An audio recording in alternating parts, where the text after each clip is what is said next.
Louis, bienvenue. Merci de Tellement me content que tu sois recevoir. là. C'est très cool. Tu es le premier autre de ce podcast, de Zach et al. Dépendamment de comment tu les lances, tes podcasts. Oui, exact. Premier podcast qu'on enregistre, mais peut-être pas le premier podcast qu'on Ouais. va. Tout dépendamment de ta portée médiatique. Ouf. Puis de ce que tu dis aussi, on verra. Pression quand même. Non, non, non. Mais tu es un auteur, Oui. réalisateur, TikToker, depuis peu. J'essaye, c'était surtout comme avant le salon du livre, je voulais juste Ok, c'est pour ça. promouvoir. Je voulais qu'il y ait des Ouais, gens au salon du ouais. livre. Ça a marché quand Ça, même un ouais. peu. Ouais. Il y a du monde qui sont venus. Peut-être pas à cause de TikTok, Ouais, là, ouais. mais j'ai crié dans le vide. Là, puis Ouais, ouais. peut-être Ben que moi, je quelqu'un a entendu. repostais Je tes sais, une trucs chance t'étais là. en tant qu'influenceur. Oui. Parce qu'on s'est rencontrés sur TikTok. Ouais. C'est une drôle d'histoire, là, mais. Je trouvais que ce que tu faisais, c'était intéressant. Puis j'étais comme Mhm. crime. Il y a du monde sur TikTok qui font pas juste des danses stupides. Je devrais y écrire être comme hey, salut, je sais Ah, pas. c'est vraiment nice, ouais. Ouais. Mais, honnêtement, il y a des trucs vraiment cool qui se passent sur TikTok, là. Ouais. Je suis quand même vraiment surpris de la qualité de certaines affaires. Mais aussi, c'est Certaines parce que affaires. comme. Ouais. C'est ça qui est cave, c'est que tu sais, mon algorithme me donne des trucs, tu sais, un peu plus. Oui, oui, plus Tu réfléchi, sais, c'est sûr. c'est ça, un peu plus littéraire, un peu plus conceptuel, un peu plus whatever, mais comme. C'est le but d'un algorithme. Tu peux jamais. Mais c'est ça, mais comme. Tu sais, j'avais des discussions avec des collègues dans mon centre de recherche, puis.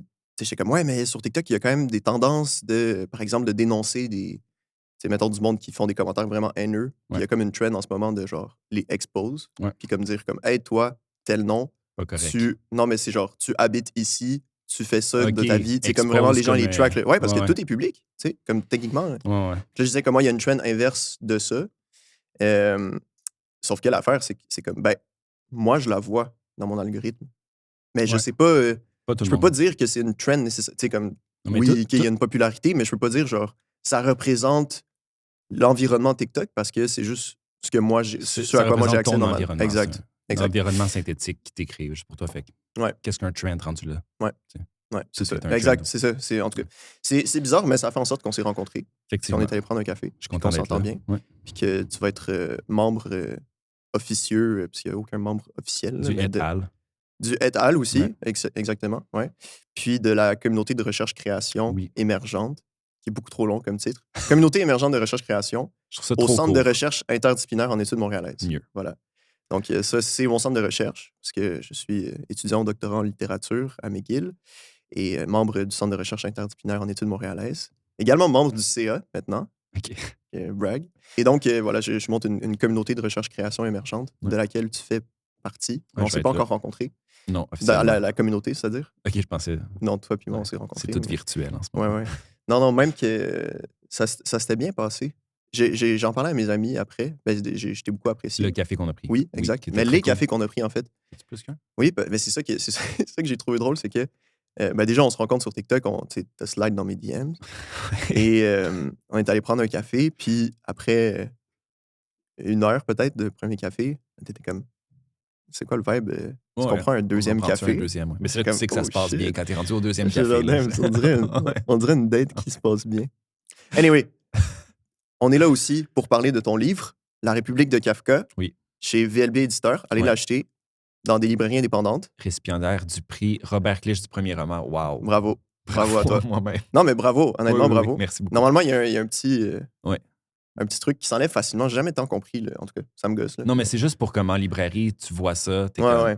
crime, ça doit être pas pire. Ouais. Puis il a reçu un oui des libraires. Pour vrai? Sur le site des libraires. Ouais. J'ai pas vu ça. Ouais. Chris, un Je l'ai vu scoop. ce matin.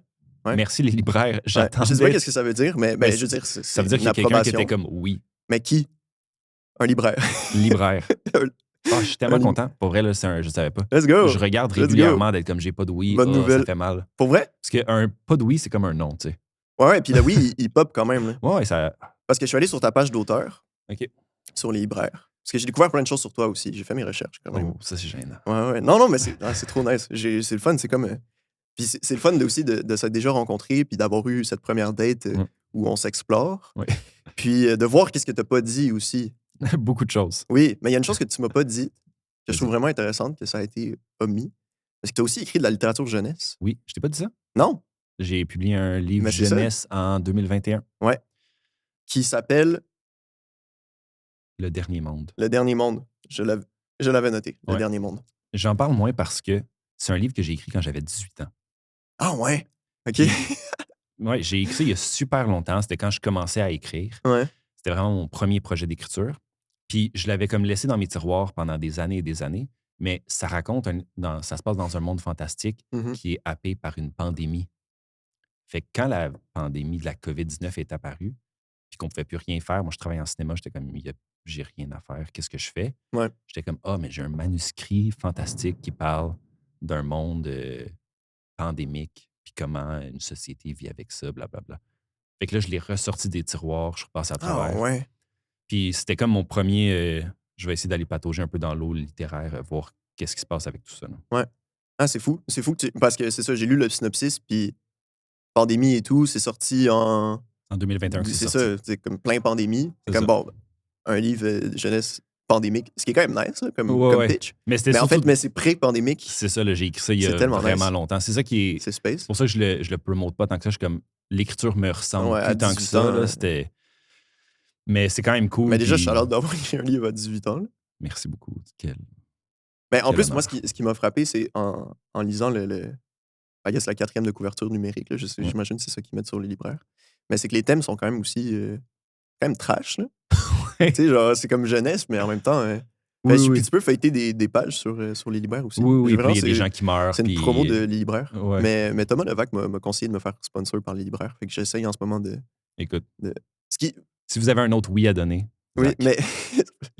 Ça, il était comme. Check avec les libraires ou des maisons d'édition pour te faire sponsor le podcast. Puis t'es Mais comme, pour vrai, ils vont tous venir ici après non, moi. oui, mais ils n'ont pas d'argent.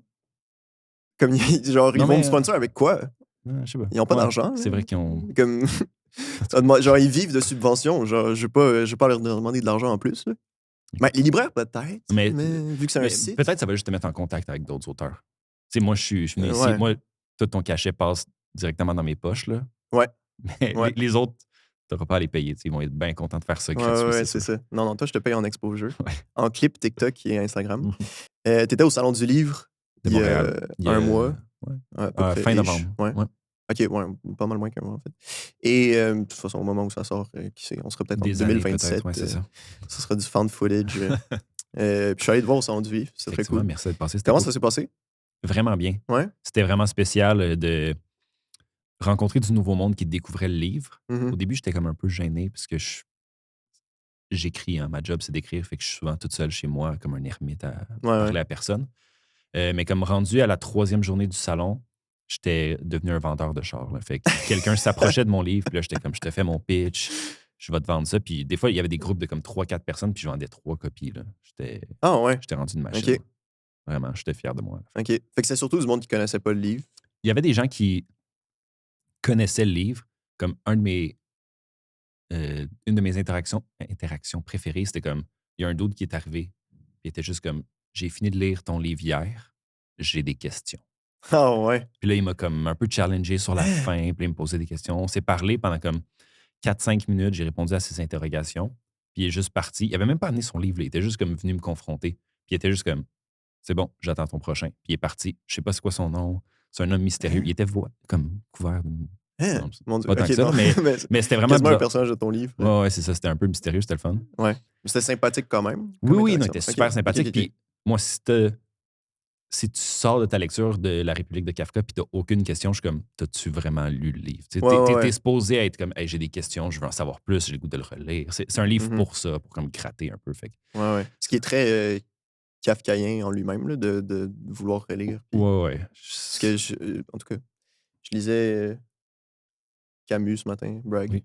Mais rapidement, là, ce qu'il écrit sur Kafka, J'ai pour me pas- mettre dans le bain. Qu'est-ce qui est écrit? C'est à la fin de. C'est pratique d'avoir les livres avec ça, ce qui est Ouais. vraiment nul pour les gens à l'audio, là, mais à la fin du mythe de Sisyphe, Oui. il y a. Dans la première édition, c'est pas là, mais il y a tout un truc sur une étude sur Kafka, une appendice d'une étude sur Kafka.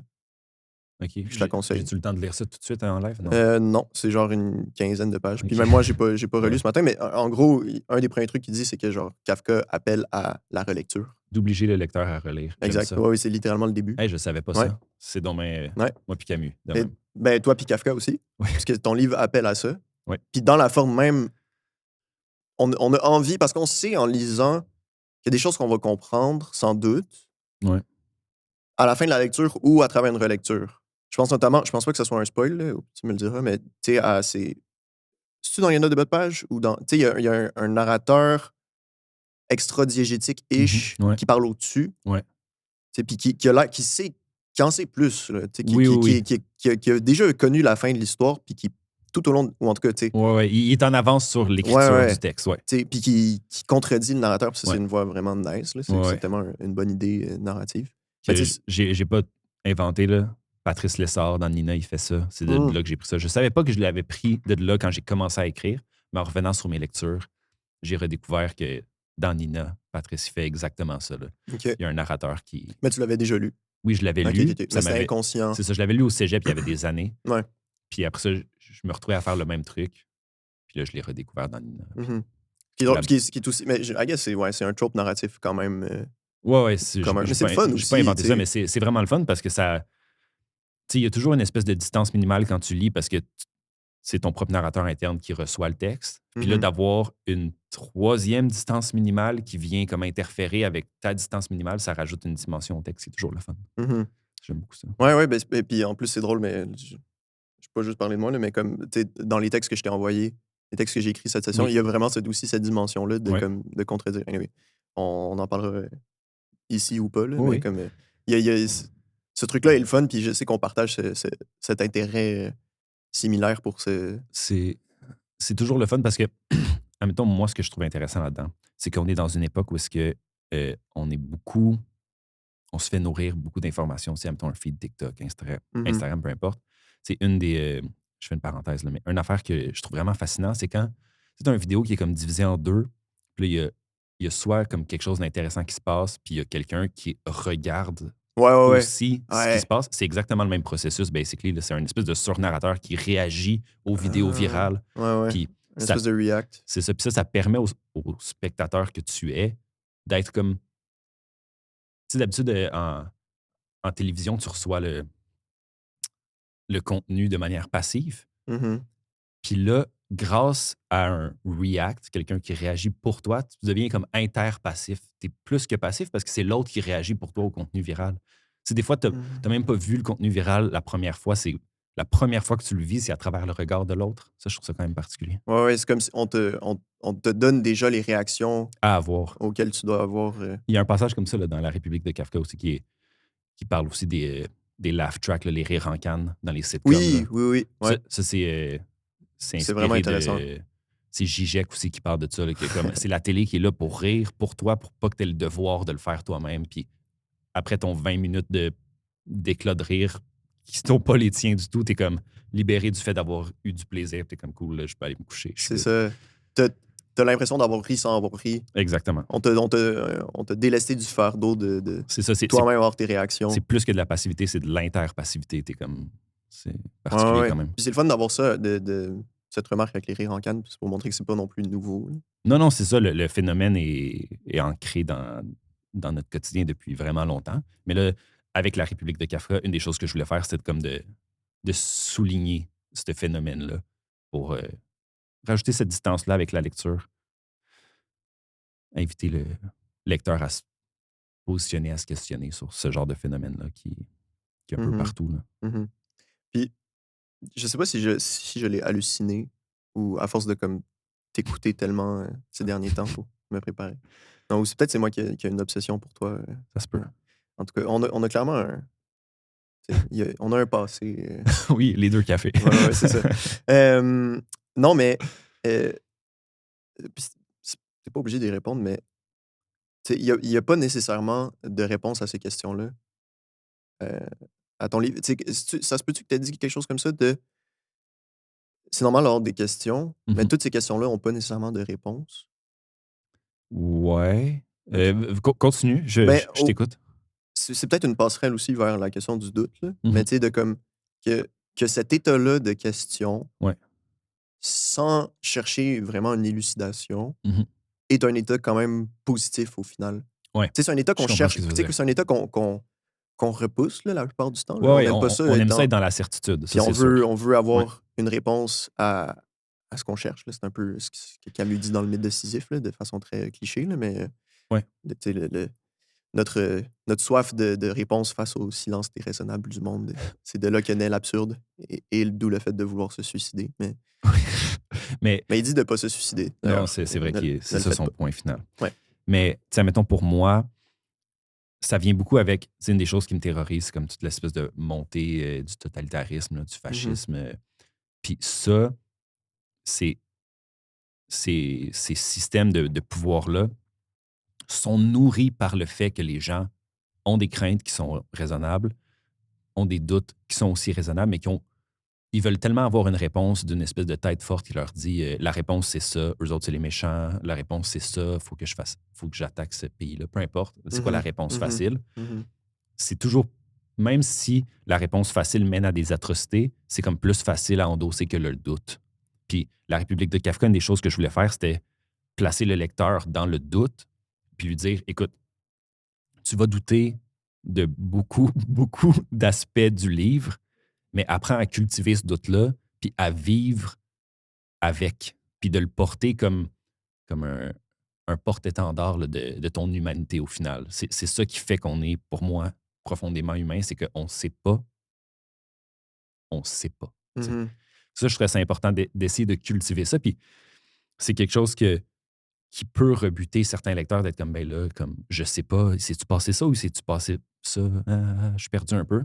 Je suis comme, ben, continue le livre, continue ta lecture, puis apprends à apprivoiser cet état de doute-là parce que sinon, il y a trop de gens dans ta vie qui vont te dire, fais ci, fais ça, parce que moi, je le sais, alors que personne ne sait vraiment ultimement.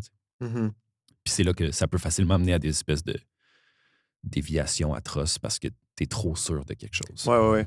Puis ça, tu l'installes vraiment bien à peu près dès le départ dans le livre que comme on accepte assez rapidement le fait qu'on va douter, puis que c'est ça, puis c'est le fun comme état. Ça fait qu'il y a une espèce de truc par l'expérience esthétique qu'on a à travers le livre, on se rend compte que l'état de doute dans lequel on est plongé peut être un état quand même agréable ou vertueux ou positif, en tout cas. Mais, mais je trouve ça vraiment intéressant. Je trouve ta réflexion vraiment intéressante sur aussi je pense que tu mets le doigt vraiment sur quelque chose de puissant en ce moment qui se passe.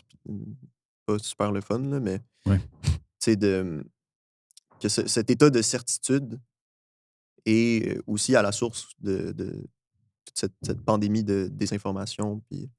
De tellement de problèmes viennent du fait qu'il y a des personnes mal intentionnées ou pas même qui sont comme moi, je suis sûr de ça, avec une conviction totale. Puis c'est juste, c'est tellement c'est étrangement, la certitude est un plancher plus glissant que le doute, parce que ça t'amène à comme avancer aveuglément, dans le fond. C'est ça qui est particulier. Tu te dis, c'est dans le doute que je suis aveuglé, mais c'est comme, non, c'est avec la certitude qu'on est aveuglé. Là. Avec le doute, tu as plus les yeux ouverts, puis tu le sais pas, tu avances à tâtons, mais au moins, il y a une espèce de prudence. Puis je pense que, si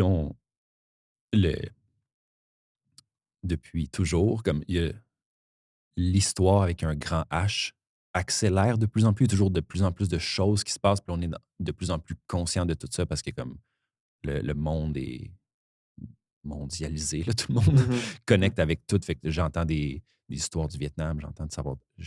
Tout se passe en même temps. Puis cette espèce d'accélération-là fait qu'on ne prend pas toujours le temps aussi de se poser la question de comment on avance-tu dans le droit chemin. Fait que c'est ça, de ramener un peu de doute puis de cultiver ça comme une espèce de vertu, je pense que c'est sain, même si ça fait peur d'avancer dans le noir, des fois. Ouais. Puis c'est très, je veux dire, c'est un peu cliché, mais c'est dans l'attitude aussi philosophique. Oui. C'est un état. Mais c'est la raison pourquoi les philosophes scandalisent, parce qu'ils, tu vois, scandale. Ils posent les questions qui ne devraient pas être posées parce qu'on a déjà la réponse. Fait que pourquoi tu questionnes ça? Là, c'est un point.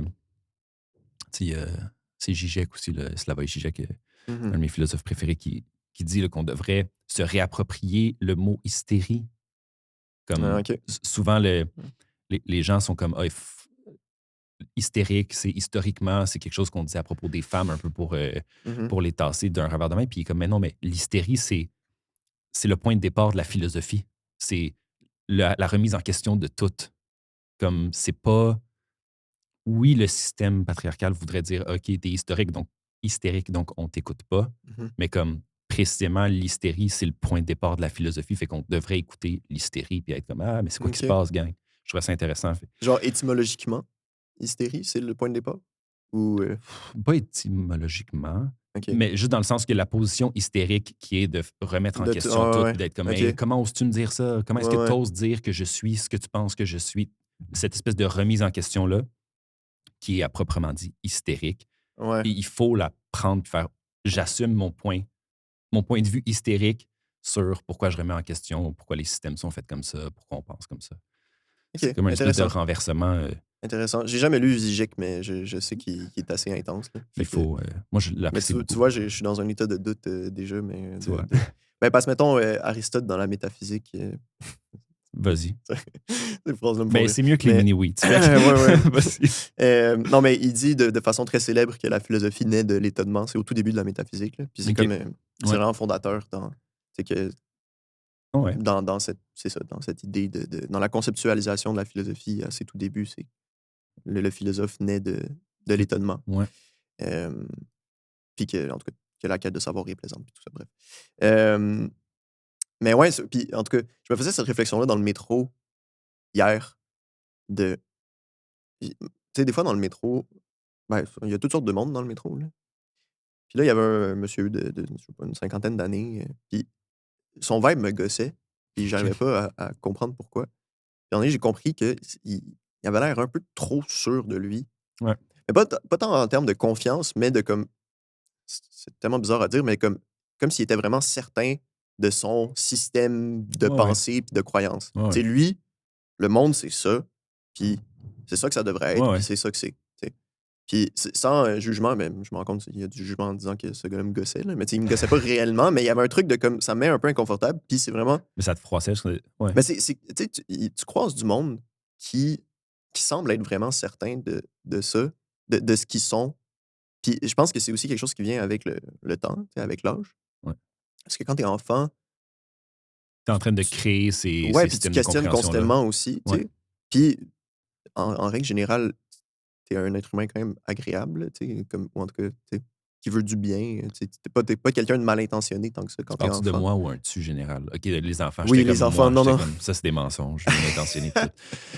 Non, mais c'est ça. Mais en tout cas, je sais pas trop où je veux m'en aller avec ça, mais tu sais que une des choses qui fait en sorte, à mon avis, mais c'est pas tant un argument, là, c'est plus que quelque chose que je lance comme ça, mais à force de vieillir puis de devenir adulte, tu deviens certain puis ancré dans des positions.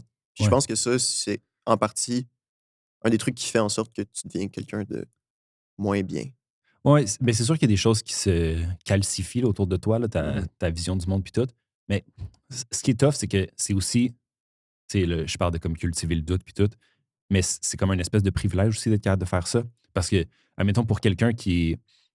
qui a besoin de cette certitude subjective-là juste pour exister dans le monde, parce qu'il y a tellement des doutes que je les refoule puis je peux même pas les regarder en face parce que sinon je peux pas vivre. Je comprends que c'est tellement un réflexe humain d'essayer de se retenir à certaines certitudes qu'on a. Mhm. Mhm. Fait que, Puis il y a des certitudes qui sont bonnes à avoir aussi, là. Tu sais, c'est pas. ouais, Je pense qu'il y a ben, des repères moraux qu'on peut avoir qui sont quand même oui. bien. Non, Là, ça, tu je suis sais. d'accord. Je suis pas un postmoderne. Je pense pas qu'il y a aucun Ouais, ouais. grandes histoires qui sont écrites. Tu sais, je pense que c'est important d'avoir certaines certitudes. Puis je pense que c'est un luxe là, de pouvoir questionner ces mêmes certitudes-là qu'on prend pour acquis. Fait qu'il y a des gens comme le monsieur dans le métro, on te salue, monsieur dans le métro. Mhm. C'est sûr que des fois, c'est froissant de voir qu'il y a des gens qui sont pris dans des paradigmes qui ne ressemblent pas nécessairement aux tiens. Ouais. Puis eux autres, ils le solidifient parce que c'est peut-être leur seule façon d'exister dans le monde. Tu sais. Mhm. C'est un peu tragique. Ouais. J'aimerais ça que cette personne-là ait le luxe de se remettre en question, mais des fois, il y a plein de gens dans des situations qui peuvent pas. Situations difficiles, qu'ils ont besoin de s'attacher à la moindre certitude qu'ils ont avec le plus de ferveur possible parce que sinon, tout, tout déboule. Là. Puis c'est un peu ça que la République de Kafka essaie de mettre en scène. C'est un personnage qui cultive un petit peu trop le doute, puis tout finit par s'écrouler autour de lui.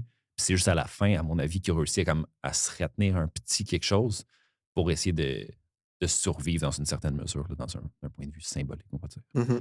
Ouais.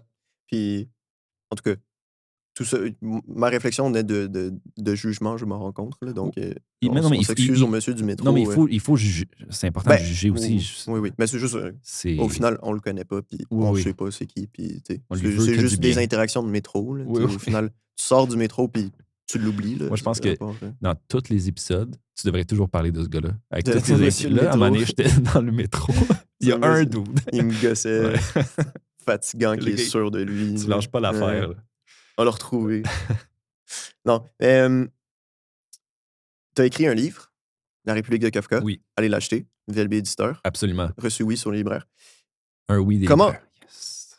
Ben déjà, ça a gagné le prix Robert Clich. Oui. Veux-tu nous expliquer c'est quoi le prix Robert Clich? Le prix Robert Clich, c'est un concours auquel tu déposes un manuscrit de manière anonyme. Fait que ça, c'est la beauté du truc. C'est ce qui me donne tellement de l'espoir en la culture. C'est qu'il y a certaines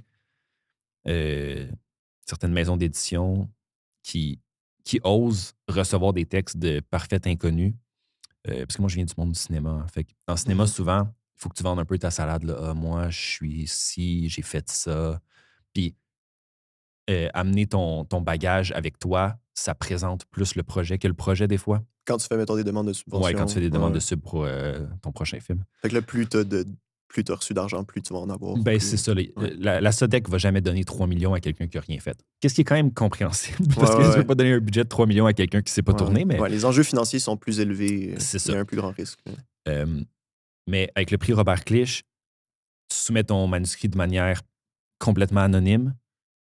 Puis c'est juste le texte qui existe, qui est jugé. Fait que ça, c'est merveilleux. Ça te permet de vraiment faire ce que tu veux, puis dire voici le texte, juger là-dessus. Fait que ça, j'en prends une grande fierté là, de savoir qu'il y avait comme 200 manuscrits, puis que c'est mon livre qui a été choisi. C'est le fun. Il y avait du beau monde sur le. Quel beau brag. Ouais, non, mais c'est incroyable. Il y avait Patrick Sénécal, il y avait Karine Lefebvre, puis. Qui était à Radio-Canada, puis Thomas Dupont-Buis, qui est un libraire aussi. C'est peut-être lui qui a mis un oui. Je vais essayer de dire merci, c'est lui. Fait que ça, il composait le jury. Puis c'est ça, tu soumets ton texte. Eux, ils ont lu 200 manuscrits. Je sais pas s'ils les lisent les trois, parce qu'il y a clairement comme un système. Là, il doit y avoir une couple de personnes qui filtrent, puis sont comme là, il y a 3 fautes d'orthographe dans la première phrase, on va peut-être passer au prochain. Mais souvent, c'est comme 200 manuscrits, c'est ce qui a été soumis. C'est ça. Mais ils ont dû en lire pas mal quand même, là, dans le sens que souvent, ce que j'ai entendu, là, c'est que quand tu soumets à une maison d'édition, ils ont des lecteurs qui vont lire les 10-15 premières pages. Puis s'il n'y a pas quelque chose qui les allume là-dedans, ben là, ça se peut qu'ils te mettent sur la pile non. Puis il y en a qui te mettent sur la pile à lire complètement. Ouais. Il doit en avoir que c'est assez clair que c'est pas si bon que ça. Sûrement. Sur 200 manuscrits. Fanfiction sur. Ouais. Ben, mon prochain. Non, no shame au fanfiction, mais. Non, c'est. Il y a plusieurs différents degrés. De littérature. Oui. Ouais. Mais aussi qu'il faut savoir que le prix Robert Clich, ils ont une espèce de ligne éditoriale aussi. Là. OK. En tout cas, pas complètement, mais ils sont ouverts à plein de trucs. Mais moi, je sais que Tout Théorie, qui est juste là, je ne sais pas si on le voit. Ouais. De Paul Serge Forêt, je l'ai vu dans le background. Il était déjà dans le décor? C'est pas moi qui l'ai amené. Okay. Ça, je l'avais lu à l'époque. Ça avait gagné le prix Robert Clich aussi, 2022, 2023, je pense. Peu importe. Ça m'avait beaucoup marqué, puis ça m'a full influencé dans mon écriture. Parce qu'il y a des aspects un peu surréels. Il y a aussi toute une espèce de dynamique avec des personnages québécois, mais qui traitent avec une multinationale, internationale. Fait qu'il y avait des thématiques qui se ressemblaient. Le livre est complètement différent au final, là, mais... Oui, Tout Théorie. OK, oui. Tout est Ori. Ouais, c'est comme une couleur là, dans le livre. Oui. Tu le sais dans ton article sur le devoir. Bref. Fait que, clairement, il y a une espèce de ligne éditoriale. Fait que si jamais vous voulez... Qui prône l'expérimentation ou... Ouais, qui... Des trucs un peu weird. Quand même. Weird, un peu décalé, mais pas nécessairement non plus. Là. Je ne les ai pas toutes lues non plus, fait que je pourrais pas trop m'avancer. Je ne suis pas dans le jury. Hein, mais bref, ça aide d'avoir lu une couple des prix passés. Ouais, comme dans n'importe quelle demande de bourse ou de subvention, tu regardes un peu ce qui se fait. Ouais. C'est ça. Euh, Et puis, donc, c'est des manuscrits complets ouais. que tu envoies. Tu mets ton manuscrit complet. Donc, il faut que tu aies déjà écrit le livre Oui, dans un il faut que ce une soit première version. semi-final là, avant de passer en édition, là, qui est tout un autre processus après. Ouais. Puis là, quand le prix de l'année est annoncé, fait que le 12 août passé, Ouais. quand Rue Escalier a été nominé prix Robert Clich 2024, moi, j'ai appris que j'étais le 2025. Puis là, ça, tu commences le processus d'édition. Ah, OK. Fait que tu le sais un an. T'as OK. comme un an d'édition OK. avant que ça se Puis au retrouve en final, le magasin. prix, il finance l'édition, le travail d'édition, en quelque sorte. Non. C'est vraiment indépendant. C'est juste, ils te donnent. Le... Ben, comme, tu sais, c'est 10 000. Ouais, tu as une bourse de 10 000, mais ça, tu l'as quand le livre est publié. OK. Puis le processus d'édition, ça, tu travailles avec ton éditeur. Moi, c'était Alain-Nicolas Renaud. Mais ça, t'es pas payé pour ça. Non. Mais c'est juste, mais t'es garanti d'avoir un éditeur à ce moment-là quand même. Oui, quand tu gagnes le prix, ça vient avec une publication chez VLB. Ouais. OK. Spécifiquement VLB. Ouais, c'est VLB C'est VLB qui s'organise avec le concours puis tout. Ouais. OK, je savais pas. Ah, c'est nice. Une maison d'édition. Vraiment. C'est vraiment un honneur de faire partie de leur collection. Là. C'est vraiment cool. C'est vraiment nice. À chaque fois qu'il faut que je parle de ça, j'ai jamais grand-chose à dire parce que c'est trop sick. Ouais. Mais, donc, avant même d'avoir, même pas proche d'avoir reçu le prix, tu as écrit un manuscrit. Ouais. Parce que, mettons, OK, j'avais essayé d'écrire un manuscrit l'hiver passé, puis il y avait trop de choses dans ma vie en ce moment-là. C'était à l'université, c'est comme quasiment impossible. Ben, je dis pas que c'est impossible. C'était complètement contre. Genre, j'ai vraiment sous-estimé la job d'un auteur, puis je l'ai appris à.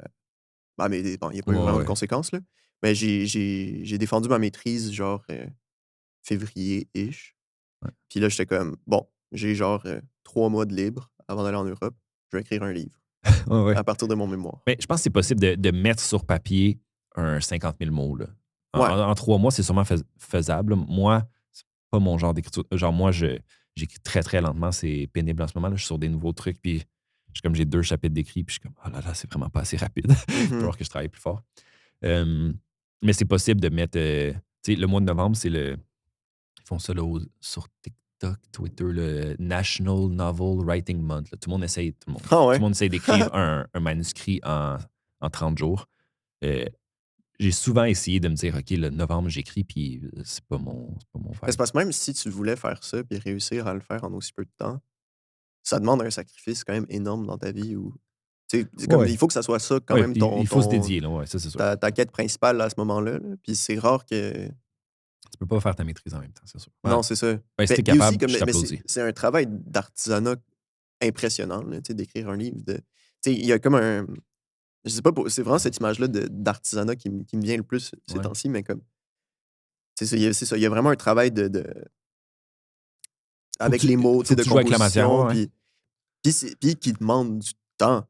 Mais tellement beaucoup de temps, là, comme c'est fou. Surtout que l'écriture, c'est de la réécriture. Là. Oui. Moi, j'ai quasiment jamais rien écrit de bon. Là. J'ai réécrit des trucs pas pires. Mais, c'est bon, ça. Mais écrire du bon stock, si vous êtes capable, je vous applaudis là aussi parce que.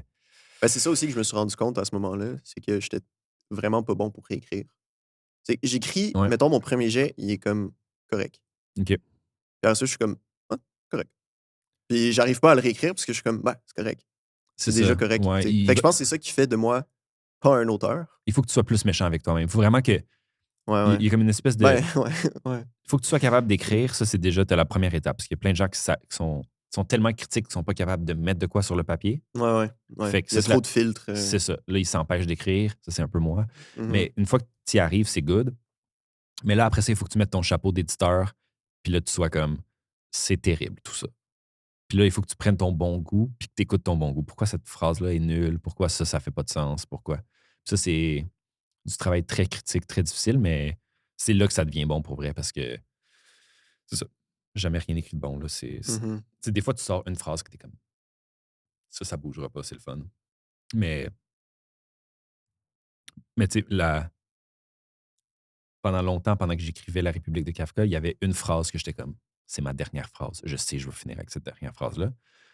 Puis, rendu au processus d'édition, Alain Nicolas était comme, c'est nul, hein, comme dernière phrase de finir comme ça. Puis j'étais comme, Ah non, mais j'aime full ça. J'ai prévu ça depuis le début, puis il était comme, c'est pas très bon. Puis on l'a changé. Puis finalement, c'est vraiment meilleur maintenant. Est-ce que la phrase est dans le livre? Oui. Mais elle a été retournée un peu. Est-ce que tu peux me le Non. dire? Non, lisez le livre puis essayez de. Je peux essayer de la guess. On s'en parlera peut-être hors. C'est une phrase en majuscule? Non. OK. Non. Ça aurait été bizarre de finir avec ça, anyway. Ouais. Peu importe. Avec la phrase à laquelle je pense. Mais je suis en train de lire ça, là, Les Amantes là, de Jelinek, puis check comment elle commence. Elle commence. Les gens du podcast vont adorer ça, mais Ouais. elle fait aucune lettre majuscule, Oh mon sauf Dieu. pour des mots random comme OK. ça. C'est vraiment excitant. Ouais. C'est Ouais, super divers. névrosé comme écriture. OK. J'adore ça. C'est cool. Tu l'as emprunté à la bibliothèque aussi? Oui, parce que je me suis ruiné au Salon du Livre. Puis là, j'étais comme, je veux lire ça aussi. Puis j'étais comme, je peux pas commander ça. Ça coûte tellement cher. Ben, tant mieux, c'est bien, mais ça s'accumule vite. Là. Quand tu es au Salon du Livre, moi, j'ai dépensé 150$ au cartanier.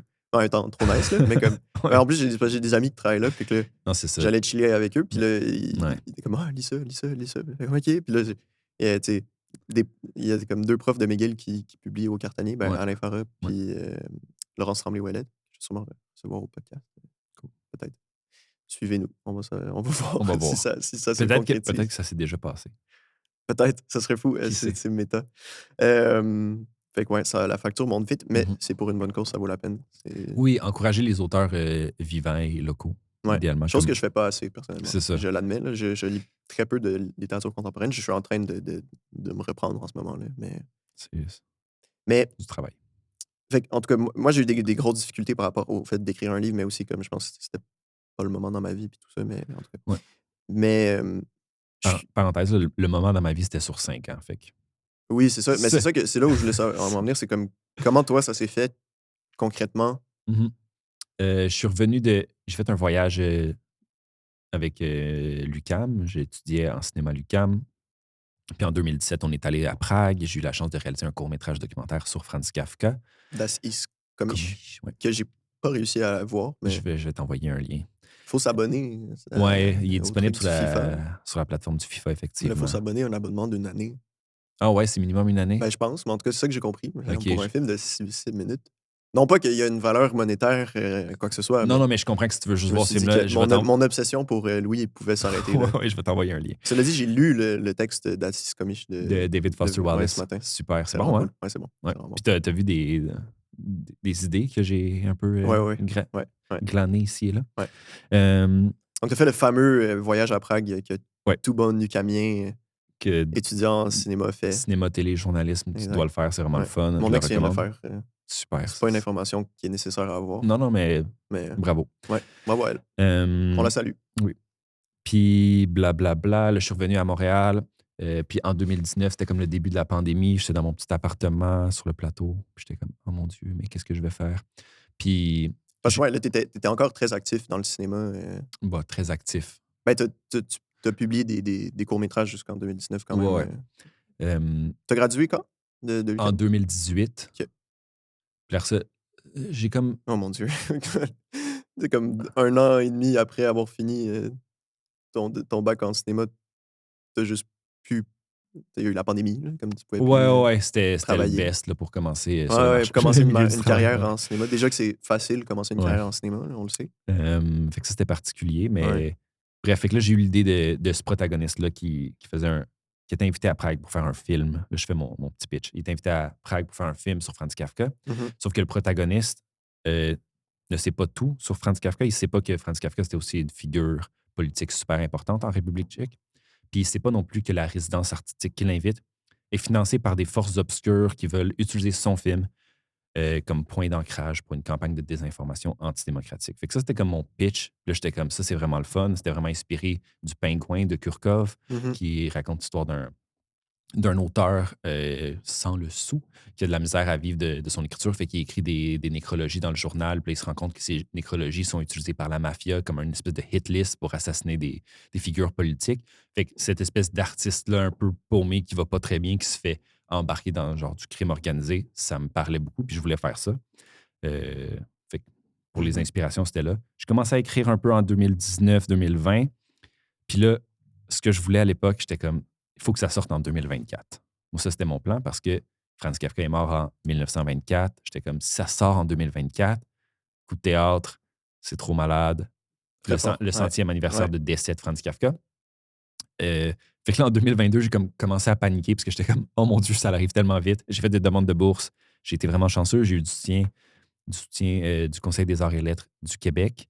Ils m'ont donné de l'argent pour que je puisse me concentrer. Il y a aussi eu le programme Jeunes volontaires qui a bonifié le cachet, qui m'a aidé aussi à vivre pendant comme quasiment 2 ans Donc, juste à écrire. c'est ça. Donc, il y a des bourses pendant l'écriture Ouais. qui permettent de soutenir. Qui ont fait qu'entre 2022 puis 2023-24, j'ai juste fait ça. Là. OK. Puis pour demander ces bourses-là, est-ce que tu devais présenter un extrait du texte, Ouais. je présume? J'avais, tu sais, mettons, pour aller au calque, il faut que tu aies ton statut d'artiste. Là. Ouais, c'est c'est peut-être ça. différent maintenant, là, je sais pas. Je pense que oui, encore, mais Mais à vérifier. Là, c'est ça. Mais toi, tu l'avais à travers le cinéma? C'est ça. Vu Ah, que j'avais eu des bon, courts-métrages qui avaient été représentés dans des festivals Ouais. sanctifiés par les États Mhm. majeurs. Je Dans sais le pas monde de comment- l'art. Ouais. Ouais. Le FIFA, quand même. Là. Ouais, c'est ça. Rien. Le FIFA, j'avais un autre film qui avait fait Fantasia, puis tout à Montréal. En tout cas, quand même du beau stock. Yeah. Fait que ça me donnait mon statut d'artiste, fait que j'avais le droit de faire des demandes de bourse. Puis moi, je venais du monde du cinéma, puis là, je demandais dans le programme de littérature. Fait que je pense que ça faisait un peu exotique pour eux. Puis là, Mhm. vu que j'avais déjà fait un film moi-même sur Kafka, je connaissais mon sujet assez bien. J'avais une coupe de chapitres qui était très similaire. Tu sais, j'ai jamais vraiment retravaillé la structure générale. J'ai écrit un chapitre à la fois, puis c'est pas mal resté dans ce ordre-là. Il y a peut-être un chapitre à Manny qui a bougé de place, mais. OK. Fait que j'avais comme les 4-5 premiers chapitres. Puis j'avais contacté Patrice Lessard parce que j'avais remis la main sur Nina. Puis là, j'étais comme, mon Dieu, c'est tellement ce que je veux faire comme livre. Un roman labyrinthique dans une ville européenne. C'est tellement ça. Mhm. Fait que je l'ai contacté via mon prof du cégep de l'époque. Salut Isabelle, merci beaucoup. Parce qu'il était venu nous voir au cégep, il avait signé nos livres, il nous avait parlé puis tout. Comme quoi, ça vaut la peine de garder contact avec ses profs de cégep. Ouais, ou juste de les retrouver sur Facebook quand Ouais, tu as ouais. besoin d'un coup de main. J'ai fait la même chose avec Ouais. un prof de littérature. C'est Ouais. ça. Fait qu'elle m'a mis en contact avec Patrice, puis j'ai parlé à Patrice du projet. J'ai dit comment son écriture m'avait influencé sans même que je m'en rende compte. Puis là, je m'en rendais compte. Puis c'est ça, puis il était comme, écoute, si tu fais une demande de bourse, puis tu as de l'argent, puis que je vais t'aider. Il a accepté d'embarquer dans le projet. Ça, c'était vraiment cool. J'ai eu les bourses, puis maintenant, Patrice, c'est mon bon ami. J'ai écrit le livre. Puis Patrice, il avait été sur le jury du prix Robert Clich en 2018. Puis il m'avait dit, tu devrais soumettre au prix Clich parce que moi, j'en ai lu pas mal, puis ton truc est bon. Comme tu as des chances, à mon avis. Merci, Patrice. Wow. Oh my God. Ouais. Fait que c'est pas mal ça le parcours du livre. Là. C'est magnifique. Quelle belle histoire. Ça se termine ici aujourd'hui. Oui, c'est ça. Après ça, j'en parle plus. C'est l'aboutissement ultime de ce parcours. C'est être un ici. projet pilote de Zach et al. Mais c'est bon à savoir aussi parce que c'est des choses qu'on ne sait pas nécessairement. Les bourses puis tout ça. Ouais. Puis même l'idée du mentorat, je la trouve vraiment nice aussi. Là. Mais, de reach out à du monde qui. C'était pas tant mon idée, c'était une des critères pour, admettons, jeune volontaire. Jeune volontaire était comme on donne de l'argent, mais il faut absolument que tu aies un mentor professionnel qui t'accompagne. Fait que là, j'ai fait ma demande jeune volontaire. Puis là, j'étais comme, hey, Patrice, on peut-tu en même temps faire une demande au calque? Ça aide aussi un dépôt calque, là, parce que si moi j'avais déposé au calque, je suis un gars de cinéma, là, je vais écrire mon premier livre. Ouais. Puis ça aidait d'avoir Monsieur Lessard qui avait comme déjà 5-6 romans de publiés faciles. Ouais. Puis jeune volontaire, tu pourrais peut-être faire ça sans avoir de statut d'artiste. Oui, ça, tu n'as pas besoin de statut d'artiste. Là, je sais que leur programme il a changé. Quand moi, j'avais appliqué, c'était malheureusement la dernière année qu'ils supportaient pendant des projets de 1 an. Là, je pense qu'ils sont rendus à 6 mois. Ça, c'est quand même dommage. OK. Mais c'est vraiment cool, le jeune volontaire. Je le recommande tu peux juste le faire une fois dans ta vie, parce qu'il faut que tu sois un jeune et volontaire. C'est vrai. Mais il n'y a pas de limite à la jeunesse. Il y a peut-être une limite à la jeunesse. Ah. Non. Tu peux pas juste être jeune d'esprit. Non. Mais c'est cool parce qu'ils soutiennent plein de genres d'initiatives. Il y a des gens que eux autres, ils voulaient se faire un business de guitare. C'était des luthiers. C'est pas tout le monde qui veut faire. OK. Tu peux partir en entreprise. Il y a plein de trucs différents. OK. C'est nice. C'est un cool programme. C'est bon à savoir. C'est des trucs qui. Puis Parce que depuis la pandémie, est-ce que tu as refait du cinéma? Je travaille sur des projets en écriture. J'ai eu de l'argent en développement de la SODEC pour un court-métrage. Je continue des demandes de bourse pour avoir du financement en production, qui est comme le nerf de la guerre. Ouais, ouais. Puis je travaille aussi comme preneur de son et ou perchiste avec j'ai des amis, les copains du son, qui Oui, ont une boîte allez les de. voir. Ouais, qui ont une boîte C'était bon de le son. podcast que tu as fait là-bas. Merci beaucoup. C'est tout grâce à eux. C'était leur idée. Ouais, ouais. Ben, c'est des amis aussi, de toute évidence. Oui, oui, c'est C'est ça. ouais. C'est mes bons amis Ouais, depuis longtemps. ça paraissait. Bref, fait que je travaille aussi avec eux comme preneur de son ou perchiste, dépendamment de ce qu'ils ont besoin une fois de temps en temps pour pouvoir payer mon loyer. Ouais, c'est ça. Ouais. Ben, il faut un peu se diversifier son portefeuille. Ouais. Mon portefeuille est un peu diversifié. Ouais, ouais, ouais. Puis c'est pas trop difficile. Non, c'est vraiment le fun. Puis souvent, là, ça c'est comme super personnel, mais tu, tu le vois quand tu es sur des plateaux de tournage, puis que, admettons, il y a un réalisateur, une réalisatrice, qu'il y a eu du financement pour un projet, mais qu'il ne tourne pas en général. Fait que là, Mmh. c'est toute une mécanique de tournage. Là, Mmh. puis quand t'es pas. Tu veux pas être l'engrenage qui fait défaut. Ouais. Fait que moi, de me garder actif sur les plateaux de tournage, c'est quand même le fun. Là. C'est une ambiance, une éthique de travail. C'est super le fun aussi. Là. C'est des beaux projets. Fait que, Ouais, puis de faire toutes sortes de rôles différents aussi. ouais, ça m'a fait peur. Ouais. La scie mécanique. On l'a-tu entendu, celle-là? C'est correct. On a le room tone, c'est. Ah, merci les gars de son qui font des room tones. Ouais, ouais, non, c'est important. Ça va servir. Contrairement à ce que ça sert, moi, Je vais te mon cher. servir Ouais. Il en reste plus tant que ça. T'es vraiment un invité de marque. Mais écoute, même quand je ne serai pas invité, je vais venir servir des verres. C'est bon. Ben écoute, tu diversifies ton portefeuille. Ouais. Je pense qu'il faut que tu restes actif dans les plateaux. Il faut. Ouais. Mais c'est peut-être. Ça me semble être une question un peu radio-canadienne, là, mais Vas-y. tu peux me dire que c'est pas une bonne question. Mais euh, là, le fait d'avoir publié, tu es quand même reconnu. Tu as été reconnu quand même par le monde littéraire comme légitime. Là, Ouais, c'est sûr que c'est une marque de légitimité, là, gagner ce prix-là. C'est comme, hey, c'est un livre qui vaut la peine d'être lu, ça fait du sens, même si c'est complètement éclectique puis bizarre. Oui. Puis tu as cette légitimité-là aussi dans le monde du cinéma. Est-ce qu'il y a. Est-ce que tu vois que c'est ça comme deux activités parallèles, complémentaires, ou est-ce qu'il y en a une des deux que tu privilégierais plus? J'aime ça raconter des histoires. Ouais. Puis différentes histoires ont besoin d'être portées par différents médiums. Fait que je vais un peu où est-ce que les projets m'emmènent. L'histoire prime sur le reste. Ouais. Fait que tu pourrais faire un balado Ouais. narratif. J'en ai déjà fait. J'ai fait un balado. Là, il n'est plus disponible, mais. C'est mon inconscient qui. Non, mais je l'ai vu. Il était sur audio, ça s'appelait Le Retour de la cantatrice chauve. C'était une adaptation de la pièce de Ionesco, de la cantatrice chauve, Ouais, mais ouais. on faisait une espèce de true crime avec ça, où que la cantatrice chauve, c'était une tueuse en série française qui récidivait au Québec, puis c'était bizarre. C'est bien nice. Ouais. Sur audio. C'était sur audio, là, je pense qu'il n'est plus malheureusement. Je pense que les droits de diffusion ils ont expiré. Mais c'était-tu un balado Radio-Can à la base? C'était avec deux amis, Anthony Tingo et Justine Prévost, qu'eux autres, c'est eux qui avaient eu l'idée originale, puis m'ont approché pour faire la scénarisation avec eux, puis réaliser le projet. Puis eux autres, il y avait eu une bourse pendant la pandémie aussi là, de Radio-Canada, faisait des appels pour des projets émergents, quelque chose comme ça. Puis il y avait eu une bourse de création de Radio-Canada. On avait eu le calque aussi pour ça. Il y avait plein de beaux mondes, bons acteurs qui avaient. Paul Amarani avait joué là-dedans, Lise Roy. Je ne me souviens plus des noms. Très cool. Plein de beaux Je demandais juste pour savoir si tu avais des contacts à Radio-Can, en fait. Mais ça passait plus par les producteurs. Je sais pas. Forcément. Ouais. Ça me prendrait un âge. Écoute, je vais sortir des vieux courriels, je vais t'envoyer des bon, noms. Ça. Non. Je blague, mais non, mais c'est le fun. C'est fait que l'histoire prime sur le reste, peu importe un peu le médium. Je trouve que c'est une belle façon de le voir. Ouais. Puis, ça paraît aussi que tu as du fun à compter des histoires là, dans tout ce que tu fais. Ouais. Je m'amuse. Puis des fois aussi, mettons La République de Kafka, je rêve d'en faire une adaptation cinématographique un jour. Ben, c'est tellement un livre qui se porte et se porte pas du tout à une adaptation cinématographique. Mais ça appelle à ça. Là, ouais. Fait que ça, c'est comme un objectif long terme. Là. Faut que tout le monde aille acheter sa copie pour que ça continue à rouler. Ouais, ça va aider la SODEC. Ça va aider la SODEC à... Si tu fais... c'est ça.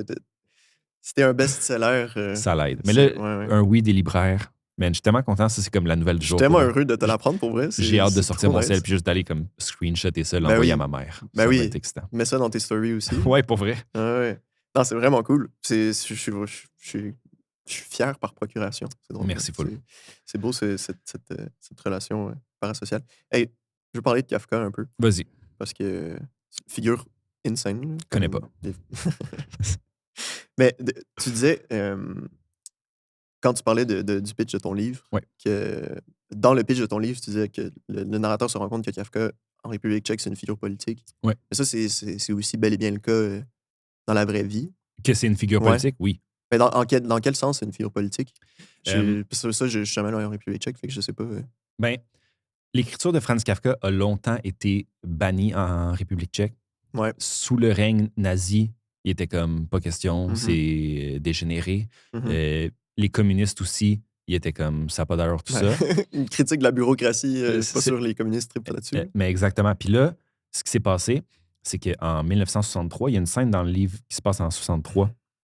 C'est très bref, mais c'est un espèce de symposium sur Kafka à Prague, où est-ce que l'élite culturelle puis les intellectuels de Prague se sont réunis pour redécouvrir l'écriture de Franz Kafka. Puis justement, il était comme un crime, ça parle de sujets aliénés, pris dans des systèmes totalitaires incompréhensibles, mais c'est nous. On avait perdu cette écriture-là depuis, ça faisait 40, 50 ans quasiment. C'est fou, il y a vraiment eu un moment en 63, on a redécouvert. Ils ont redécouvert leur propre écriture. Puis mais parce que Kafka était quand même connu dans le reste, je présume. Mais, mettons, Camus, Camus, il est mort. En quelle année, Camus? Je sais pas. Là-dessus, j'ai juste 1962. Moi, je pense qu'il est mort l'année passée, Camus. Mais dans ma tête, il est mort à la fin des années 50. Mais... Je sais pas. Il n'est pas mort l'année passée, je peux te le dire. Ça. Non.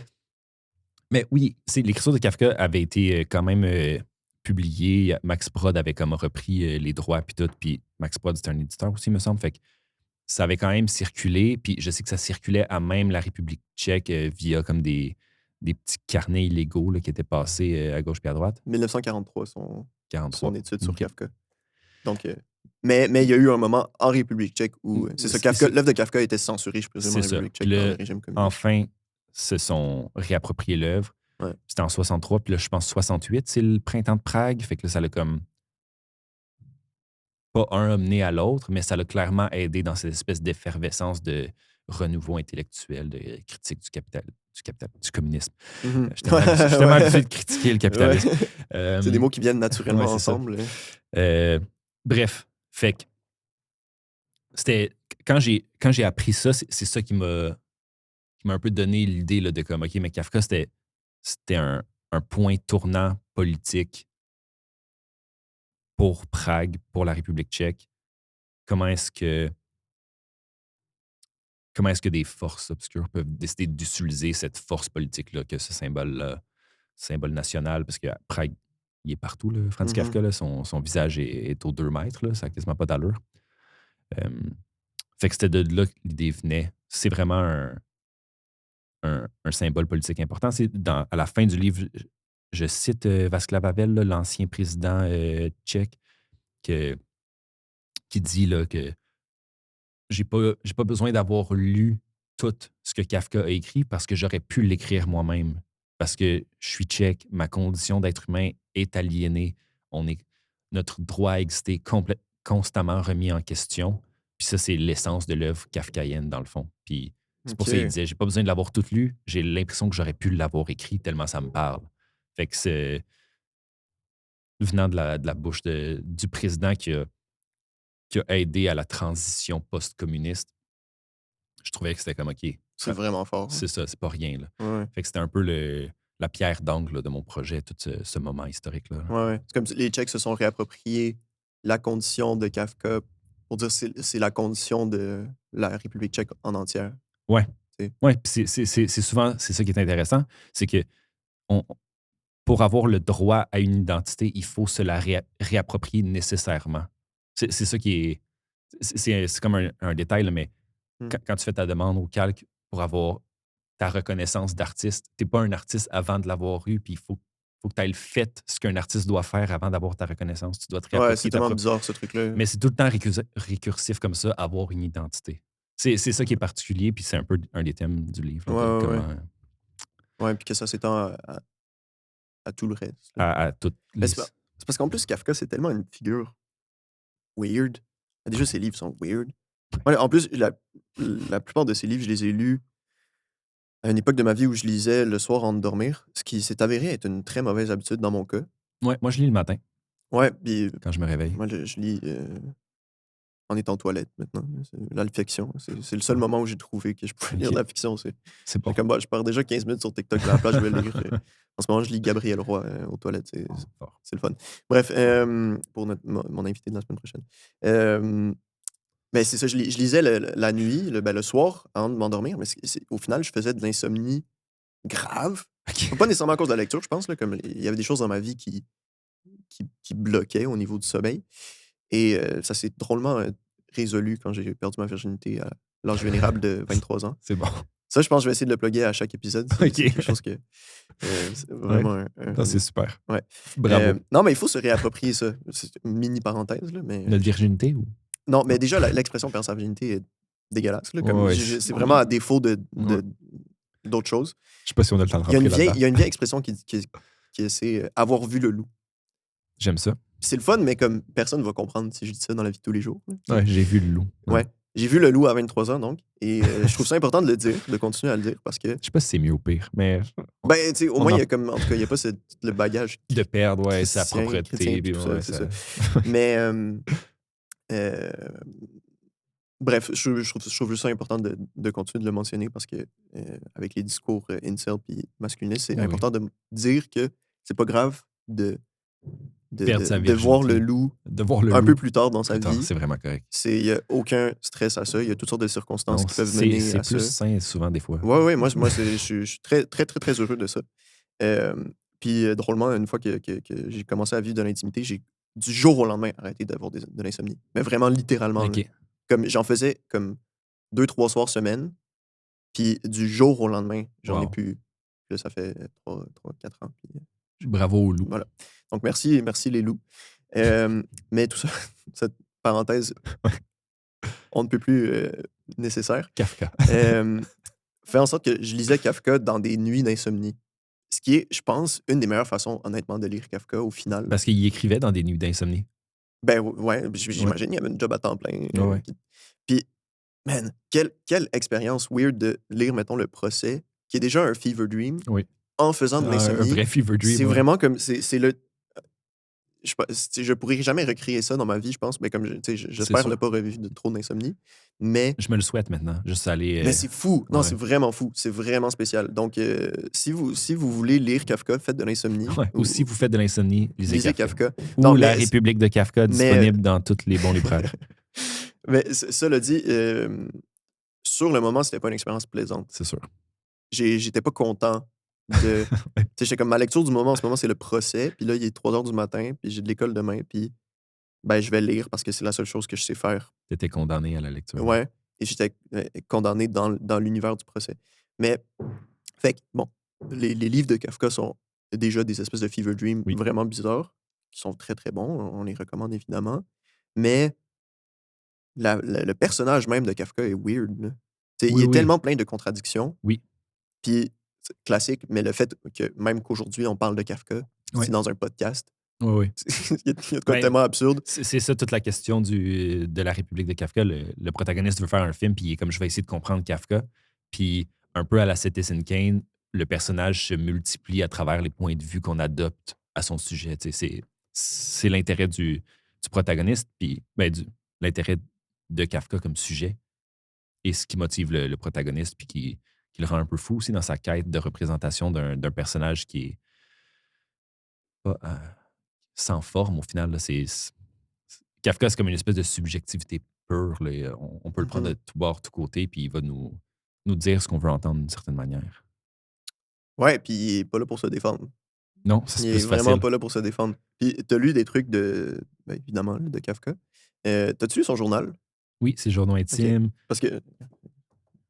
OK. J'allais amener J'ai une copie, mais peut-être pas aussi grosse que Ouais, celle-là. elle est beaucoup trop grosse, là. C'est absurde comme. Puis aussi, mais puis ça, pour les gens du podcast, là, on dirait une Bible. Oh non, c'est énorme. Puis c'est tellement intime. Vas-y. Tu sais, c'est tellement bizarre d'avoir accès à ça pour un gars qui, qui voulait que tous ses manuscrits soient brûlés à sa mort. Ouais. Ouais, c'est paradoxal, là, ça n'a aucun sens. Puis, c'est ça, je sais que tu as lu ses correspondances amoureuses. Oui, c'était fascinant. Mais c'est. Il est comment, Kafka, amoureusement? C'est tellement une figure comme. Il est obsessif. Je l'imagine pas. Mais il y a eu plusieurs correspondances amoureuses avec plusieurs femmes dans sa vie. Ouais. Puis il écrivait jusqu'à plusieurs fois par jour à ces femmes-là. Puis à différentes femmes? Ou... Ben, pas en même temps, là. Okay. Mais il y a eu une couple de femmes dans sa vie avec. Mais il écrivait différentes lettres par jour. Ouais. Pour lui, là, de ce que moi j'en ai compris. Ouais. Oui, il est pas là pour se défendre. Il rencontrait le loup à travers la littérature, là. Dans le sens que pour lui, échanger des lettres, c'était comme avoir un contact physique. Puis souvent, quand ces femmes-là, Phyllis, venaient le voir à Prague ou Milena, peu importe, il n'était pas capable, puis la proximité était trop. Puis il voulait les garder à distance, mais proches avec la littérature. C'était comme ça qu'il fréquentait ces personnes-là. C'est ce que je trouvais le plus intéressant du personnage, là. Ouais, une autre contradiction de Kafka. Ouais, il vivait à travers la littérature. Ouais. C'est pour ça que c'est un bon sujet de livre. Ouais. C'est fou. Mais on entend-tu les coups de marteau dans. Ouais, là, c'est sûr. C'est-tu fréquent, hein? C'est des voisins troubles. Pas autant que ça. Ouais. Ah, écoute, ça fait partie. C'est le charme du studio. Hein. De toute façon, l'autre option, c'était de. C'était pas une bonne option, l'autre option. Une chance qu'on a un room tone. Ouais. Je vais essayer de parler entre les coups de marteau. Ouais, non. Anyway, on s'en crisse, là. Comme, je pense pas que c'est ça qui va faire en sorte que les gens vont pas écouter. Je pense que c'est autre chose. Ouais, c'est ça. C'est le 10 minutes sur les mini-wheats. On a bien fait de commencer par ça, je pense. Ça. Sans savoir t'es qui non plus. C'est pourquoi on écoute ces deux gars-là. Ces deux hommes blancs moustachus, d'ailleurs. Il y a quelque chose de comme. Parler de mini-wheats. Thématiquement, on n'aurait pas pu faire mieux comme premier épisode de podcast d'avoir deux. Non, mais le paysage. Sors-le pas en premier, tu sais. Non, il y a un peu de ça. Honnêtement, il y a un petit peu de ça. Il y a une petite autocensure de. Je comprends. Mais tu sais, il y a une légère gêne de me dire comme encore un énième podcast animé par un homme blanc. Cisgenre. Coupable. À peu près hétérosexuel. C'est comme. Bon. Mais écoute, je n'y peux rien, c'est mon identité et j'essaye de faire du mieux que je peux à travers ça. Tu fais bien ça. Mais, c'est bon. Ça se passe bien, Chicat. Mais c'est ça, fait que Kafka, lui, c'est ça, il vivait vraiment sa sexualité à travers la littérature. Et on a accès à ça maintenant. Ouais, qu'est-ce qui est. C'est-tu quand même érotique? Comme. Pas comme. C'est pas explicitement érotique. Ouais. Dans tout ce que j'ai lu, j'ai jamais trouvé des passages que c'était comme. C'était très littéraire, là. J'en cite aussi dans le livre, là, il y a un passage où il signe une lettre à Milena, puis il dit Franz. Puis il barre son nom, puis il dit F, il barre son nom. Tout à toi, il barre son nom, puis il écrit plus rien, forêt, calme, tu sais. Comme il s'efface. Le paradoxe qui est intéressant, c'est que pour lui, cette relation-là avec cette femme-là, Milena, ça lui permettait à la fois de s'effacer et d'exister. Il existait à travers son regard à elle, mais il pouvait que s'effacer devant la passion de son regard. C'est très amour courtois, là, l'espèce de la proximité avec l'être aimé est impossible, ça mène toujours nécessairement à la mort. Ouais. C'est pour ça qu'il y a beaucoup de parallèles aussi avec Tristan et Iseult, l'œuvre monumentale d'amour courtois, parce que Kafka était un amoureux courtois. Là. Pour lui... Il fallait le vivre à travers l'imagination. Ouais, il fallait monter sa douce à des summums pas possibles et s'en approcher, c'était nécessairement de mourir. Là. Fait il y avait cette espèce de tension impossible à résoudre. Là. Ce qu'ils disent, disons-le, est en temps normal pas une attitude hyper saine en relation. Non, c'est pas sain. On recommande pas ça. C'est pas sain, mais c'est un, un instinct très perceptif de c'est quoi aussi l'amour passionnel. Là, je veux dire, Kafka était comme ça, mais il y a des philosophes genre Georges Bataille là, qui dit que l'érotique puis la violence, c'est super proche. Puis je rajouterais le sacré là-dedans. Là. Toutes ces dimensions-là sont très proches l'une de l'autre, sont tout le temps à un fil de tout exploser. Là. Fait que Puis, c'est pas sain nécessairement, mais c'est très. il y a quelque chose de fort. De fort puis de très ressenti. Là. C'est quand t'es ado, là, puis t'as tes premières crises amoureuses, t'as l'impression que tu vas exploser. Là. T'es comme Ah, ça se peut pas. Ouais. Puis il y a quelque chose de très, très vrai, très ressenti qui est possible là-dedans, sans que ça soit nécessairement sain. Là. C'est pas... C'est juste, idéalement, tu essaies de le transcender à un certain âge. Oui, mais c'est juste que tu peux pas constamment idéaliser Non, c'est ça. un modèle féminin, puis aussitôt que tu t'en approches, c'est une crise totale. Ça se peut pas. Tu peux pas faire une relation, une vie comme ça. Là. Exact. Comme on t'en voudra pas de faire ça pendant l'adolescence. Là. Non, parce que... Voir jeune adulte... c'est normal, il y a rien qui va quand tu es un adolescent. Non, c'est correct. Il n'y a pas d'âge oui, il y a des âges à l'adolescence, là, mais ça peut s'étirer pour certains. Oui, mais c'est aussi beaucoup hormonal, je veux dire. Des fois, non, c'est fou. Tu as parlé du sacré, là. Oui. Puis, je me rappelle que tu disais que ça t'avait surpris la dimension mystique chez Kafka dans ses... J'étais juste curieux si tu avais des choses à dire là-dessus. C'est juste parce que moi, j'adore la dimension mystique. Kafka, c'était un juif. Ouais. Dans la théologie juive, il y a une branche de la théologie juive qui est comme la Kabbale. Ouais. Qui est l'envers. Tu sais, Excuse-moi.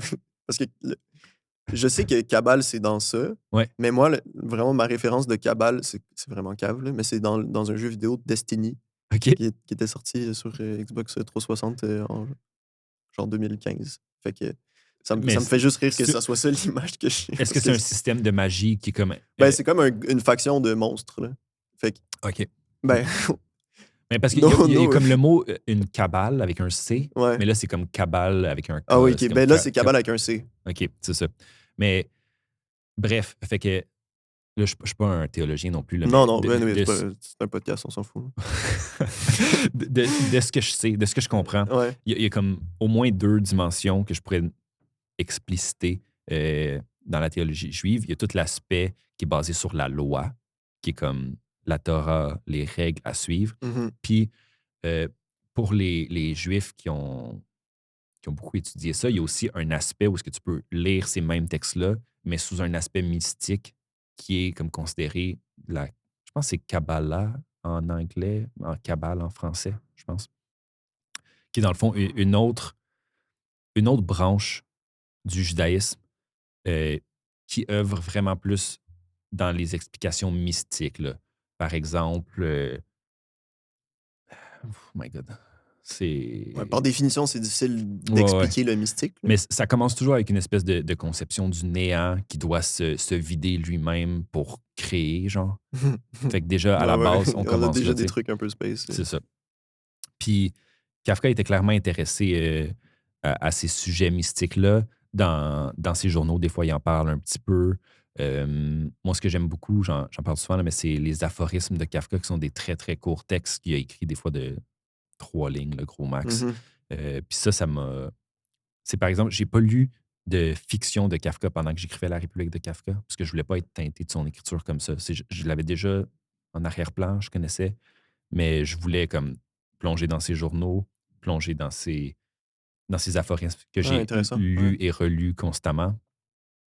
Parce que c'est là qu'il explore plus la dimension du mystique puis du religieux que j'essayais aussi de représenter. Pour moi, le protagoniste de la République de Kafka essaie de trouver Franz Kafka, puis il en fait une espèce de forme messianique là, au final. Là. Kafka devient une espèce de messie du doute, là, dans un certain sens. Puis c'est ça, là, c'était beaucoup inspiré de la lecture des aphorismes. Là. J'aime ça en citer un. Là, on s'en est peut-être parlé autour du fameux premier café au deuxième. Où est-ce que c'est comme... Le texte, je vais le paraphraser tout croche, là, Mais ça dit les jaguars arrêtaient pas d'interrompre le rituel, puis rentraient dans le temple, puis buvaient les coupes de sang. Éventuellement, on a décidé d'intégrer les jaguars au rituel. Dans le fond, c'est juste ça qui est écrit. Ouais. Mais ça, je trouve ça super intéressant. Je suis passionné en ce moment d'anthropologie religieuse. Là. OK. Puis, je pense souvent à Girard aussi, René Girard. Là, Le fameux, oui. Qu'il amené- faut qu'on fasse. On fera un on en épisode René reparlera, là. Girard. Les choses cachées depuis la fondation du monde. Incroyable livre. Avec un titre coup de poing. C'est là, magnifique. c'est malade. Ouais. Mais les choses cachées depuis la fondation du monde, notamment, c'est cette espèce de violence-là c'est tout le temps un acte de violence, un meurtre fondateur sur lequel la culture, dont la culture religieuse, qui est la première forme de culture à émerger, se base. Fait que Mhm. c'est ces jaguars-là qui viennent boire les coupes sacrificielles, cette espèce de violence déchaînée-là qui est intégrée au rituel pour la formaliser, la structurer. C'est vraiment quelque chose qui me fascine là, dans les prochaines choses que je vais écrire. Je pense que ça va beaucoup tourner autour de ça. Ah ouais. Il y a de quoi un peu de méditation de bouddhiste zen, là, tu sais, en tout cas, qui font des espèces de. C'est un terme là, spécifique, là, mais des espèces d'énigmes. Là, les maîtres OK. bouddhistes zen te donnent une énigme à résoudre, Oui. mais ça n'a aucun sens. Là, comme c'est Ouais, vraiment. ouais. Puis comme il n'y a aucune logique, puis c'est ça la logique. C'est qu'il n'y a pas de logique. Puis là, tu apprends une révélation quelconque à travers le fait qu'il n'y a pas de logique. En tout cas. Ouais, il y en a une bonne, là. C'est une affaire bouddhiste aussi. Là. C'est quoi? C'est un exercice que tu dois pratiquer chez toi, ou est-ce que tu dois t'asseoir puis te poser la question pourquoi est-ce que tu pratiques cet exercice? Deal with that. Mais les bouddhistes zen ont vraiment un sens de l'humour quand même Oui, développé. oui. Puis c'est ça aussi que Foster Wallace parle de Kafka. Là, tu sais, Oui. il parle de son texte sur l'humour d'Assis Comiche. Ouais. Qui veut dire Ceci, ça c'est comique. Ouais, c'est ceci est drôle, Ouais. mais qui est intéressant. Mais ouais, non, c'est. En tout cas, c'est des questions on pourra faire un épisode là-dessus. Si Je on veut. reviens. On est Je reviendrai. doté de free will. C'est juste. Libre Libre arbitre. Mon Dieu, j'ai un blanc depuis comme 3 jours. C'est correct. Je suis comme, faut que je Google free will parce que j'arrive pas à libre arbitre. On est doté de libre arbitre et on fait ce qu'on veut. Mais parce que moi, en tout cas, la dimension mystique m'intéresse vraiment. Puis je vais avoir un projet de recherche cet hiver. J'ai pas le Jinx, là, j'ai pas encore reçu le financement, mais tout indique que je devrais l'avoir. Pour. Mon pitch, c'est chercher Dieu dans l'IA. Oui, tu m'en avais parlé de ça. Ouais. C'est intéressant. Je vais vouloir qu'on en parle. De Parce ça. qu'il y a des thèses de psychanalyse lacanienne là, qui peuvent se superposer à ça. Desquelles je ne suis pas vraiment familier. Mais je me rappelle, puis je pense finir à peu près avec ça, mais Ouais. un truc, puis ça n'a pas tant rapport avec ce qu'on s'était jasé quand on avait pris le café, mais je pense que je l'avais noté en plus dans mon autre carrière. Mais un truc une réalisation que j'ai eue après notre date, Vas-y. c'est tu, tu parles du doute, puis là on parlait spécifiquement de l'IA, puis tu sais que l'IA peut pas penser puisqu'elle peut pas douter. Bon, en tout cas, je paraphrase rapidement, Ouais. puis il y a matière À débattre. à débattre et à explorer également. Ouais.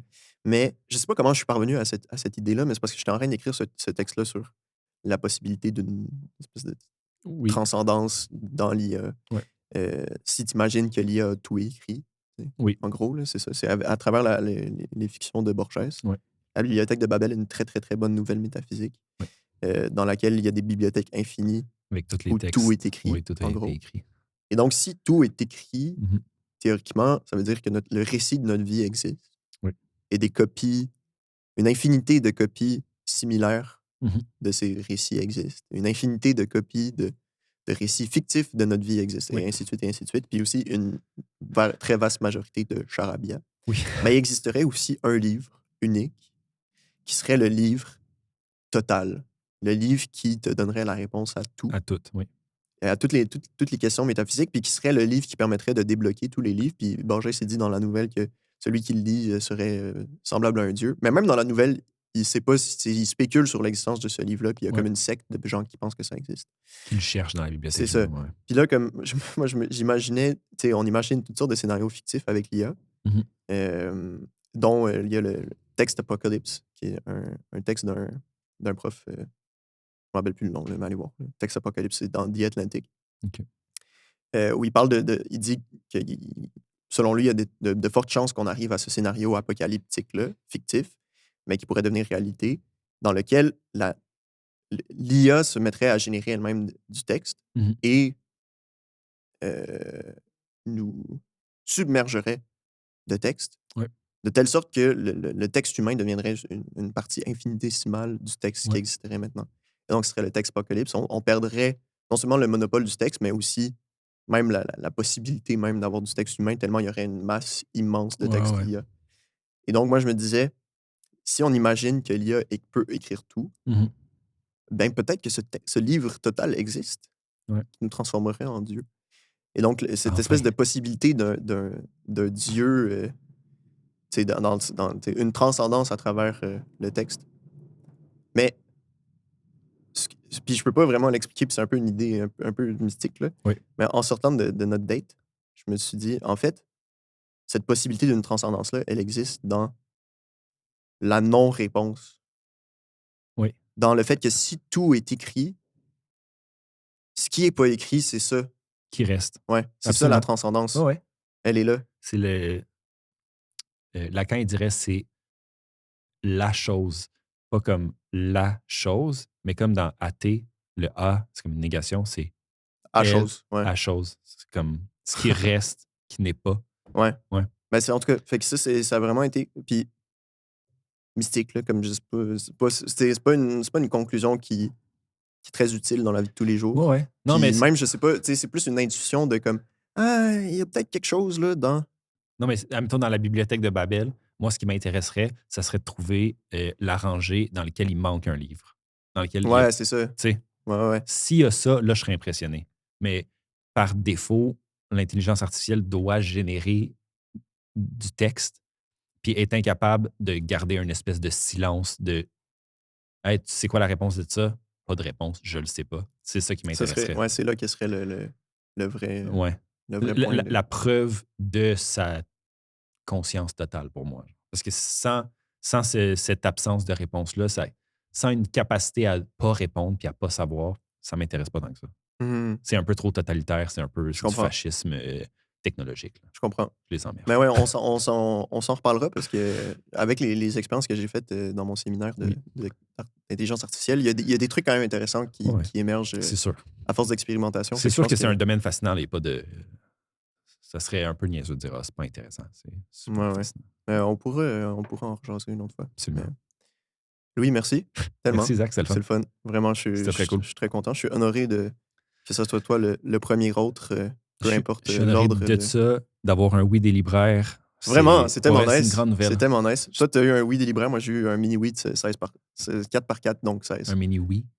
Oui, ou un wheat. C'est plus très mini, parce qu'il y a 16. J'ai volé cette blague-là sur TikTok. Mais... Donc, La République de Kafka, allez l'acheter, allez le lire. On a fini fort quand même. Ouais. Ouais, La République de Kafka. Là, je vais vous le lire au complet. C'est bon. Merci. Très cool. C'était drôle.